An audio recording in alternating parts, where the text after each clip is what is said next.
नमस्कार, चलिए जानते हैं आज की देश और दुनिया की सिलेक्टेड काम की और महत्वपूर्ण 50 बड़ी खबरों को सिर्फ 10 मिनट में। लेकिन इससे पहले अगर आपने इस वीडियो को लाइक नहीं किया है तो लाइक कर दीजिए। बजट में सोने और चांदी पर कस्टम ड्यूटी घटाने के ऐलान के बाद दोनों धातुओं की कीमतों में देखी जा रही है जोरदार गिरावट। सोना 3 दिनों में 5,000 रुपये प्रति 10 ग्राम हुआ सस्ता। चांदी की कीमतों में भी 3,500 रुपये प्रति किलो की गिरावट देखी गई। मानसून सत्र निशिकांत दुबे बोले, बांग्लादेशियों की घुसपैठ बढ़ रही। झारखंड में आदिवासी 10% कम हुए। घुसपैठिए आदिवासी महिलाओं के साथ शादी कर रहे।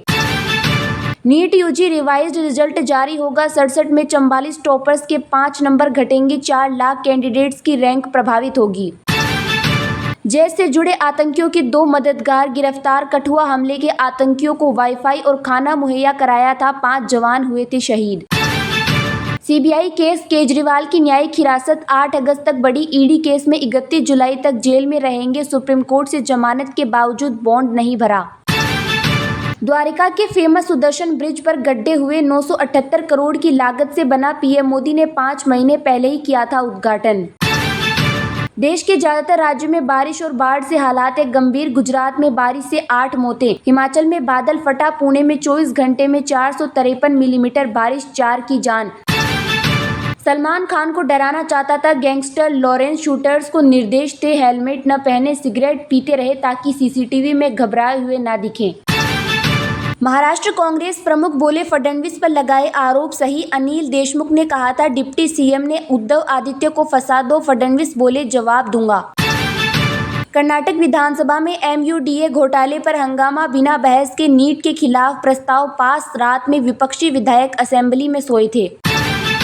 शहीद सितेंद्र का अंतिम संस्कार भाई ने किया। आखिरी सैल्यूट। बेटे के अंतिम दर्शन पर बेसुध हुई मां। बोली, मुझे मेरा लाल चाहिए। राबड़ी ने पूछा, ललन सिंह ने मां पत्नी को कितना पढ़ाया। महिलाओं का अपमान करना इनकी आदत। माफी मांगे नीतीश कुमार और केंद्रीय मंत्री। कुर्सी बचाओ बजट के आरोपों पर वित्त मंत्री निर्मला सीतारमण का जवाब, कांग्रेस के दावे नौटंकी से ज्यादा कुछ नहीं। इलेक्टोरल बॉन्ड मामले पर सुप्रीम कोर्ट में आज सुनवाई। याचिकाकर्ता की मांग, कोर्ट की निगरानी में एसआईटी जांच हो, पार्टियों से पैसे वसूले जाएं। बीजेपी के सामने नीतीश ने सरेंडर कर दिया। पटना पहुंचे लालू यादव, बोले बजट में बिहार को बचाने के लिए झुनझुना दिया गया। रवनीत बिट्टू पर संसद में भड़के चरणजीत चन्नी। केंद्रीय मंत्री बोले, तो मैं अपना नाम बदल लूंगा। खूब हुआ हंगामा। पहले भिंडरावाले को खड़ा किया, अब अमृतपाल सिंह का समर्थन। लोकसभा में चन्नी के बयान पर भड़की भाजपा। आसियान में जयशंकर और चीन के विदेश मंत्री वांग यी के बीच हुई अहम वार्ता। भारत चीन सीमा विवाद को लेकर बड़ा ऐलान। महिला कांग्रेस का आधी आबादी के हक के लिए 29 जुलाई से जंतर मंतर पर प्रदर्शन का ऐलान। मोदी सरकार ने निकाल दी मालदीव की सारी हैकड़ी। बजट में मुइज्जू संग कर दिया खेल। राजस्थान में विदेशी महिला के साथ शादी का झांसा देकर दुष्कर्म। बूंदी में दर्ज हुई एफआईआर। कनाडा को विदेश मंत्रालय की 2 टूक। कहा, भारत विरोधी तत्वों के खिलाफ ले एक्शन। विधानसभा में एमयूडीए घोटाले पर हंगामा। बिना चर्चा के 6 विधेयक पारित। भाजपा ने राजभवन तक निकाला मार्च। बूथ कैप्चरिंग की 925 में से 875 शिकायतें। अकेले बंगाल से सामने आए चौंकाने वाले आंकड़े।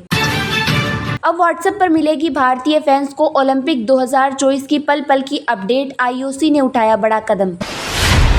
बजट में सोने और चांदी पर कस्टम ड्यूटी घटाने के ऐलान के बाद दोनों धातुओं की कीमतों में देखी जा रही है जोरदार गिरावट। सोना 3 दिनों में 5,000 रुपये प्रति 10 ग्राम हुआ सस्ता। चांदी की कीमतों में भी 3,500 रुपये प्रति किलो की गिरावट देखी गई। बजट में सोने और चांदी पर कस्टम ड्यूटी घटाने के ऐलान के बाद से ही दोनों धातुओं की कीमतों में जोरदार गिरावट देखी जा रही है। गुरुवार 25 जुलाई को भी सराफा बाजार में सोने के दामों में 1,000 रुपये की गिरावट देखने को मिली और ये घटकर 70,650 रुपये प्रति 10 ग्राम पर आ गई। चांदी की कीमतों में भी जोरदार गिरावट दर्ज की गई है और 3,500 रुपये प्रति किलो की गिरावट के साथ 84,000 रुपये प्रति किलो पर आ गया है। 23 जुलाई 2024 को बजट पेश करते हुए वित्त मंत्री निर्मला सीतारमण ने सोने पर कस्टम ड्यूटी घटाने का ऐलान किया था और 3 दिनों में सोने के दामों में 5,000 रुपये प्रति 10 ग्राम तक की गिरावट आ चुकी है। 22 जुलाई को सोना सराफा बाजार में 75,650 रुपये प्रति 10 ग्राम पर बंद हुआ था। 3 दिनों में सोने के दामों में 6.60% की कमी आई है। बात करें चांदी के दामों की तो चांदी के दाम 91,000 रुपये प्रति किलो से घटकर घटकर 84,000 रुपए प्रति किलो पर आ चुके हैं। यानी 3 दिनों में चांदी के दामों में 7,000 रुपए किलो यानी कि 7.70% तक की गिरावट आ चुकी है। कस्टम ड्यूटी के घटने के बाद सोने और चांदी के दाम वैसे ही घटने लगे हैं जैसे अब विदेशी बाजारों में भी सोने के दामों में गिरावट आई है, जिसे डबल झटका लगाए इंटरनेशनल मार्केट कॉमेक्स पर सोना $42.20 प्रति ओंस की गिरावट के साथ $2,421.80 प्रति ओंस पर ट्रेड कर रहा है। चांदी भी $28.04 प्रति ओंस पर क्लोज हुआ है। सराफा बाजार में सोने चांदी के दामों में गिरावट पर HDFC सिक्योरिटीज के senior analyst commodity Saumitra Gandhi ने कहा कि यूरोपीय बाजारों में गिरावट के चलते गुरुवार के सत्र में सोने के दाम घटे हैं। इसके अलावा अमेरिकी इकोनॉमिक डेटा के जारी होने से पहले टेक्निकल सेलिंग ने सोने की कीमतों को नीचे ला दिया है। जानकारों का कहना है कि जब तक कस्टम ड्यूटी में कटौती को बाजार पूरी तरह पचा नहीं लेता है तब तक सोने चांदी के दामों में गिरावट का सिलसिला जारी रह सकता है और उसके बाद की कीमतें स्टेबल होंगी। हालांकि कस्टम ड्यूटी घटने के बाद सोने के दामों में कमी को भुनाने के लिए ज्वेलर्स कस्टमर्स को जोरदार ऑफर देने लगे हैं।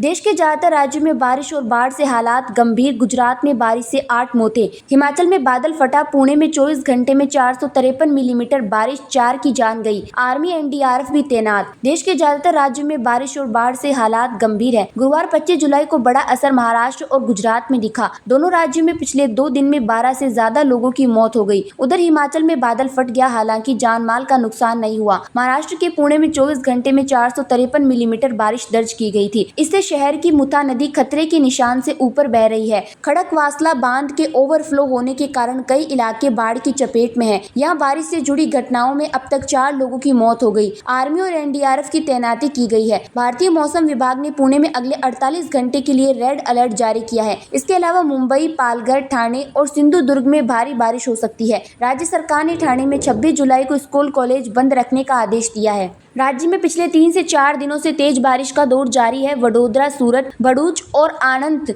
समेत 10 से ज्यादा जिलों में बाढ़ जैसे हालात हैं। वडोदरा में 24 घंटे में 13.5 इंच बारिश हो गई। राज्य में बारिश से जुड़ी घटनाओं में 8 लोगों की मौत हुई है। निचले इलाकों में 826 लोगों को सुरक्षित जगहों पर शिफ्ट करना पड़ा है। कई जगहों पर स्कूल कॉलेजों को भी छुट्टी कर दी गई है। NDRF और SDRF की टीमें भी तैनात कर दी गई है।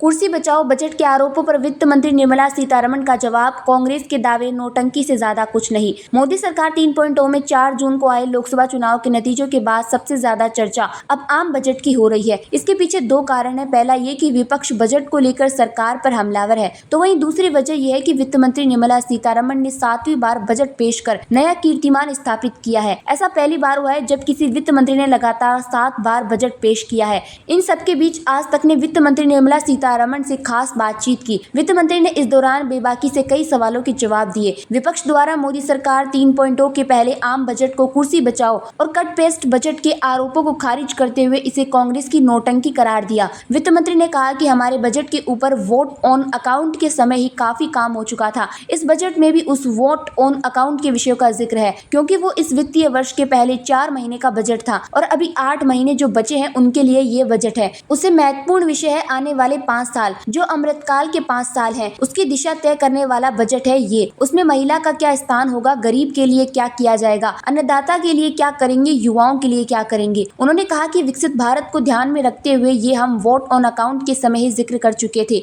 उसकी अब विस्तार से इस बजट में हमने बात की है, तो कट पेस्ट का दावा करने का इसमें कोई अधिकार ही नहीं है। 2047 तक भारत अगर विकसित भारत होना चाहता है, उसके लिए जो रास्ता हम बना रहे हैं उसमें पहले 5 साल में हम क्या करने वाले हैं, ये तो प्रधानमंत्री जी ने चुनाव से पहले ही हमारे बजट के द्वारा बोल दिया था। इसमें कट पेस्ट क्लेम करने वाले कौन है? क्लेम करने वालों का अधिकार बनता भी है। ये नौटंकी कांग्रेस पार्टी जनता को गुमराह करने के लिए कर रही है, उसको मैं एकदम खारिज करना चाहती हूँ।